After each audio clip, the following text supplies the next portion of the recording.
ஒரு arrange marriage ப்ராசஸ்ல ஜாதகம் எவ்வளவு முக்கியமோ அந்த மாதிரி ஒரு ஜெர்மன் ஜாப் அப்ளிகேஷன் ப்ராசஸ்ல உங்க சிவி ரொம்ப ரொம்ப முக்கியம். நீங்க ஒரு ஜெர்மன் வேலைக்கு அப்ளை பண்ணும்போது இந்த ஊர் ஹெச்ஆர் ஃபர்ஸ்ட் அவங்க கையில எடுக்கிற டாக்குமெண்ட் உங்களுடைய சிவி. அந்த சிவியை அவங்க மேக்ஸிமம் 5ல இருந்து 8 செகண்ட்ஸ் தான் பார்ப்பாங்க.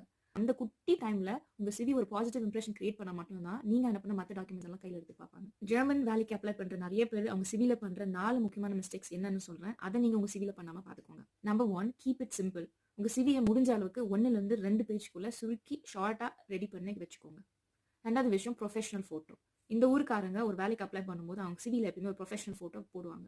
நீங்களும் வந்து அதை போட்டிங்கன்னா நல்லது. இது கம்பல்சரி கிடையாது. பட் இந்த நாட்டு மக்கள் அப்ளை பண்ற மாதிரி நீங்களும் அப்ளை பண்ணீங்கன்னா உங்க chances of success will be much more. மூணாவது விஷயம், ஜெர்மன் சிவி 2 விதமா பிரியும். ஒன்று வந்து மாடர்ன், இன்னொன்று வந்து ட்ரெடிஷனல். நீங்க எந்த வேலைக்கு அப்ளை பண்றீங்கன்னு பொறுத்து உங்க சிவியை அதுக்கேற்ற மாதிரி டிசைன் பண்றது ரொம்ப முக்கியம். நாலாவது விஷயம், உங்க சிவியை முடிஞ்ச அளவுக்கு ஜெர்மன் லாங்குவேஜ்ல பண்ணி அனுப்புங்க. நீங்க ஜெர்மன் மொழியில செய்யறது மூலியமா அந்த ஹெச்ஆருக்கு அந்த வேலையை கொஞ்சம் ஈஸியா கம்ஃபர்டபுளா மாத்தி கொடுக்குறீங்க.